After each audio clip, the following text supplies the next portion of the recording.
What's going on, everybody? Welcome. Hope everybody's day is going well. I'm Armin Hammer. You already know what it is. Back at it again with another video. So in my last video, I made a discussion talking about the topic of whether dragonballdaima was as bad as people said it was. You know what I mean? And I thought the show would have been at least decent had it not been incredibly slow paced at times. I think that was a very big complaint about the show. But other than that, I think another major deficiency of the show was, of course, the villain, right? And this doesn't just go for dragonballdaima, you know what I'm saying? Not even just anime in general. This goes for any sort of media out there, whether it's superheroes, drama, etc., etc. If the villain is not interesting, right? If the antagonist does not stand out in any sort of way from the main character, you know, the protagonist, then 99% of the time, the plot of the whole story is just gonna fall on its head, bro. Because if I'm not fucking with the villain, let's be for real, like, what's the point of watching it? You know what I'm saying? So in today's video, I'm going to be talking about why I think Gomah is the worst villain in Dragon Ball ever. So without further ado, let's get into the video. Now, the first thing that I wanted to discuss in this video is, of course, Gomah's character design, because let's be for real, if the villain don't look like he ain't nothing to be afraid of, then shit, you know what I'm saying? So let me go ahead and ask y'all a question, right? How exactly does Gomah, design wise, right, how does Gomah stand out from the rest of the villains in Dragon Ball, right? Even with his build, you know what I'm saying? And I'm gonna give y'all an example with the nigga like Frieza. Frieza's design is very short. He's very sleek, right? He looks frail. He looks like a wimp. You wouldn't expect him to be the huge threat that he was, right? With a villain like Cell, you know what I'm saying? In contrast to Frieza, Cell is very lean. He's very athletic. He's very tall, right? With a nigga like Boo, you know what I'm saying? Now, in contrast to either Frieza or Cell, his body is very disproportionate, right? His face is globby as fuck. You know, he's got that banana on top of his head.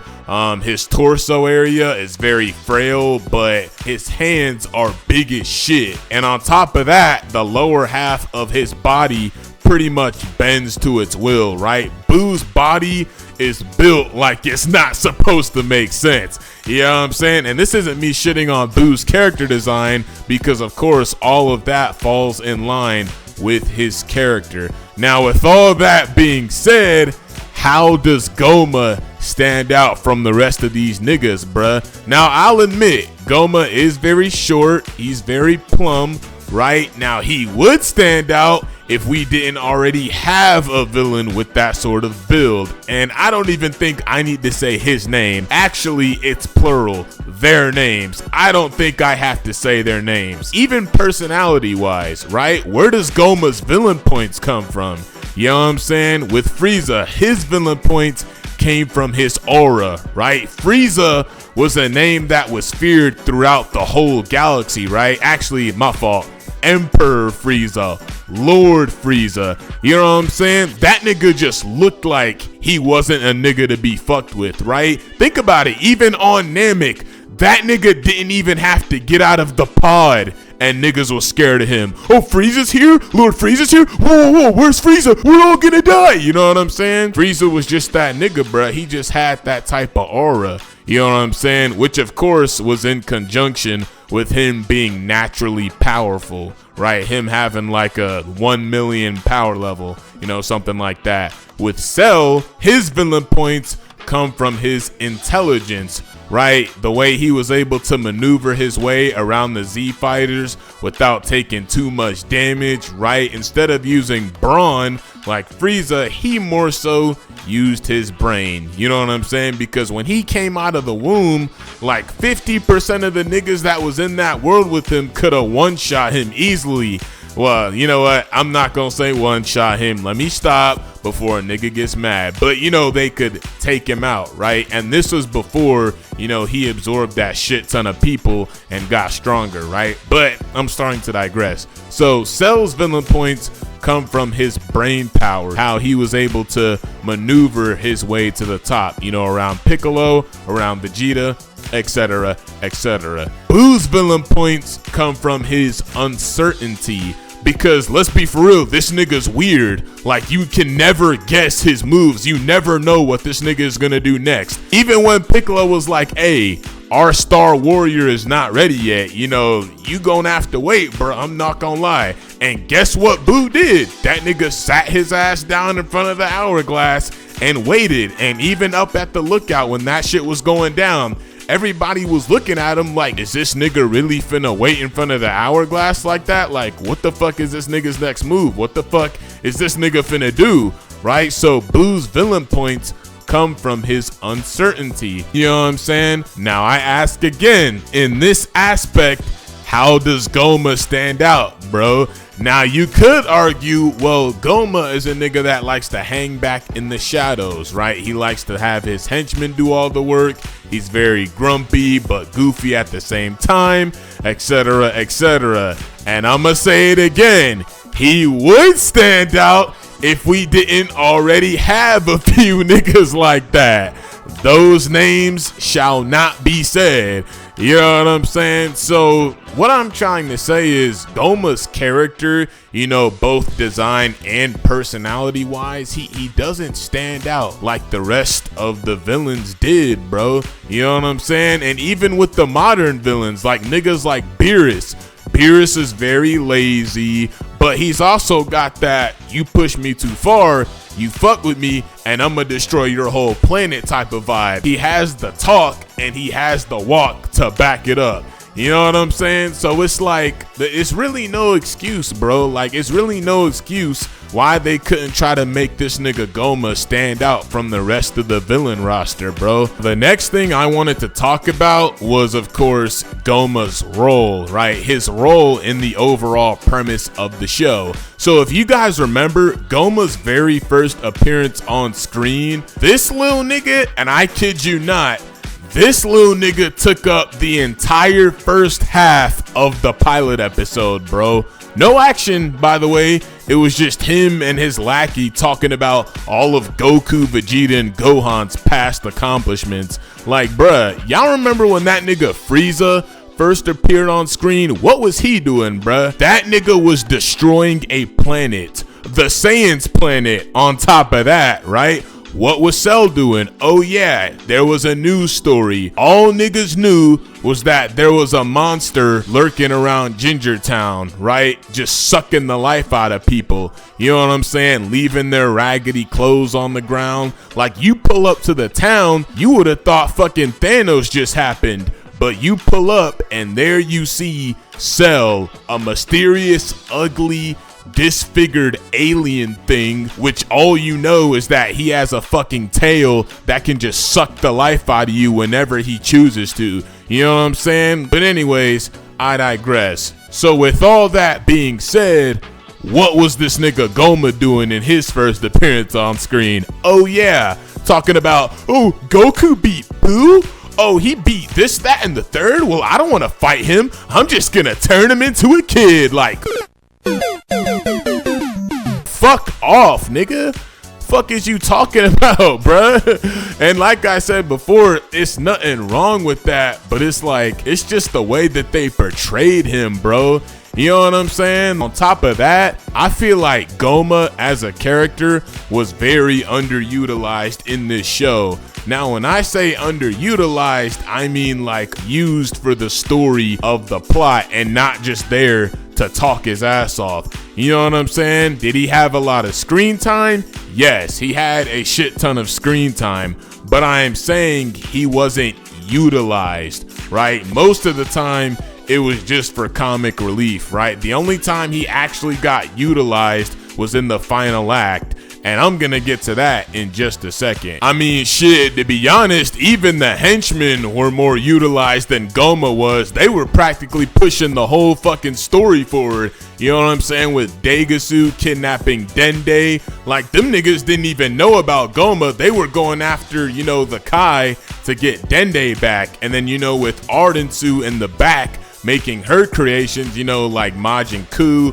Majin Buu, etc, etc. In my opinion, like, no weird shit, I honestly feel like Ardentu should have been the villain, bro. Because imagine if, you know, she started making a shit ton of creations to go after Goku, not just Majin Buu. In my opinion, what they should have did was they should have had like Gomah as like a side threat, give him the third eye, obviously not make it as fucking broken as it was in the final act, but you know, maybe like Vegeta or something runs into him, they fight him, right? Ardentu discovers that they beat his ass, she takes his third eye, and then she adds it to that, you know, Majin mixture that she had to make her creations. You know what I'm saying? And then an even stronger nigga would have came out, they beat his ass, and for the final ingredient, hear me out, for the final ingredient, they could have used Goku's tail. You know what I'm saying? So imagine if Ardentu like devised a plan to cut Goku's tail off, because of course, you know, they're all aware of, you know, the Saiyan heritage, how powerful they are, etc, etc. So imagine if the final boss was like a mix of Majin, Cyberman, third eye demon strength, and then on top of that, to top it all off, mixed in with Saiyan genetics, right? Because of the tail. Imagine what kind of monster would have came out of that shit, bro. That would have been a fire ass final boss, and it would have been created by Ardentu. I feel like that would have been a way better path to take, you know, just her, you know, experimenting with different relics, different artifacts, you know, whether it's shit that she already has or whether it's an artifact that she acquires off of her enemies, like, you know, Goku's tail. You know, I would have preferred something like that rather than the path they took with Gomah, where all that nigga had to do was put the fucking Illuminati on his forehead and then just become fucking damn near Beerus level. If I'm gonna be okay, not Beerus level. Calm y'all asses down, but he's definitely a shit ton stronger than Majin Buu. Like, let's be for real. Like, I think that's what they were trying to convey with Super Saiyan 4 and, you know, Super Saiyan 3 Vegeta getting clapped by him. Like, yeah, he's definitely stronger than Buu, let's be honest. And since we're on the topic of Gomah's final form, this nigga Gomah got his final form and didn't have to do no work to get it, bro. Like, am I tripping? Because with Frieza, there wasn't really work being done. It was more so build up, because like I said before, Frieza had a shit ton of aura just due to him naturally being that powerful, right? So it came from build up with him, you know, transforming over time until he got to his menacing final form. You know what I'm saying? Now with this nigga Cells was a huge contrast to Frieza. So this nigga Cell spawned into the game on veteran difficulty, bruh. Like 50% of the niggas around him could have took this nigga out without even a second thought. Like Piccolo, who I think was the strongest at the time, even after Cell absorbed a shit ton of people, 16 damn near ripped him apart. You know what I'm saying? Krillin even gave him the ones at one point. Like, Cell had to play the long game. He had to play the waiting game. And that involved, like, you know, hiding from his enemies, right? Outmaneuvering his opponents, right? With Piccolo, how fast he threw up that solar flare and got the fuck up out of there. Right, with Vegeta, he had to use his words, you know what I'm saying? He had to manipulate that nigga into letting him get his perfect form. Now I'ma ask again, what did Gomah do, bro? Oh yeah, his fucking henchman sent his bitch to go get it, and that's how he got a hold of the third eye, bro. Like, come on, man. This is why I say this nigga Gomah was heavily underutilized, bro. One thing I'll give props to Toriyama about his previous villains like Frieza, Cell, and Buu, etc, etc, they were a good contrast to, you know, the roided up monster builds that we usually get in Dragon Ball. And what do they do to Gomah? Roided up monster build. Hey, come on, bruh. Now that I think about it, his fit, he actually kind of looks like somebody. I don't know what it is. I can't necessarily put my finger on it, but I can't help but think that he kind of looks like somebody. Man, fuck out of here, nigga.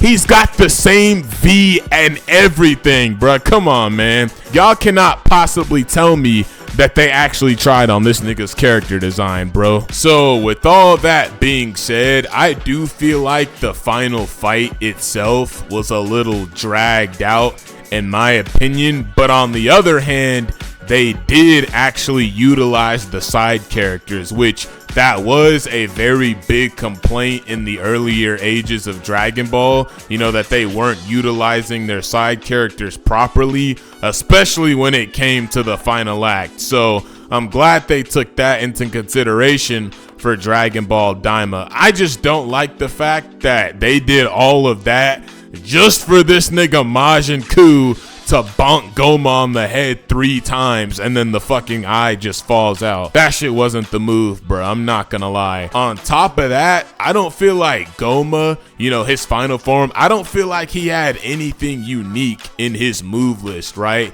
So you guys know how Frieza had like the death beam and shit and his transformations, and then how Cell could copy other people's moves, and then of course Boo had the ability to regenerate, you know, stretch himself, turn other niggas into candy if need be. Gomah didn't have anything unique like that, you know what I'm saying? Matter of fact, I feel like along the way they just low-key started making up shit for him to do. Like, I'm gonna give y'all an example. So like during his fight with Super Saiyan 4 Goku, the nigga reversed Goku all the way back to his base form, and he didn't even do nothing crazy either. He just force choked Goku into a bubble and then he went back to his base form. Like, nah, bro. You know what I'm saying? Gomah does have a shit ton of moves though, because of like all the fight scenes he had, so there's no excuse not to add him into Sparking Zero. All right, I'ma just say that much, but I'm starting to rant. So in conclusion, I think the whole Gomah thing was just like Emperor Pilaf reimagined, right? So like I said before, a villain that doesn't really depend on brute strength, you know, he more so depends on his intelligence. But it's like with the moves that Frieza and Cell was making, even Boo, you know, Boo manipulated Gohan into putting Gotenks up to bat so that he could absorb him and then fucking beat the fuck out of Gohan right after, right? Gomah didn't do anything like that. It's just he got this new form and now he's magically able to fucking 10v1 a whole bunch of different niggas at once, bruh. But in my opinion, we didn't need another Emperor Pilaf. We didn't need another Garlic Jr., all right? Because if I'm not mistaken, those are the 2 most drowned villains in the whole franchise. Like, I think even Mercenary Tao is held to a higher pedestal than these niggas are, right? And I know there's the whole thing that, well, if Emperor Pilaf was actually a threat, then he'd be a pretty cool villain, you know, with his intelligence and all. Mix that with some strength and he'd actually be pretty cool. Well, here's the thing. They already tried that with Garlic Jr. and guess what? It didn't work, bro. Niggas didn't fuck with it. So in my opinion, I think the best thing for them to do was to just leave that whole trope alone and try to come up with a new idea for a villain, right? But anyways, y'all, this isn't like a fuck Gomah video or anything. Like I said before, I just think he's definitely the worst villain in Dragon Ball. You know, maybe not the absolute worst. I saw somebody bring up Monster Carrot or some shit like that. You know, I don't know who the fuck that is. It must be somebody from OG Dragon Ball. I don't know. But it's more so, he's definitely the worst villain that we've gotten in a while in Dragon Ball. But anyways, y'all, that's pretty much it for the video. I hope y'all enjoyed. Anyways, y'all, that's the video. Let me know you guys' thoughts about Gomah as a villain down in the comment section. Let me know if y'all think he could have been utilized more, if he could have been utilized less, right? Because in my opinion, I feel like they should have just thrown out the whole Emperor Pilaf trope and then just went for something new and different, you know, for making a new villain. You know what I'm saying? But hey, there might be a nigga out there that fucks with Gomah. You know what I'm saying? And ain't nothing wrong with that. Thank y'all for tuning into the streams lately. You know what I'm saying? I'm still trying to get back into the groove We'll see what ends up happening at Summer Games Fest, because I know Bandai's supposed to be there. Hopefully they drop some info about this new DLC, because if not, I don't know, man. But anyways, y'all, that's it from me. I'm Armin Hammer. You already know what it is. Love y'all boys. Stay safe. Peace out. And I'm going to see you on the next one. It's time to face your fear, 'cause when your time is coming good, I'll be the one to carry on.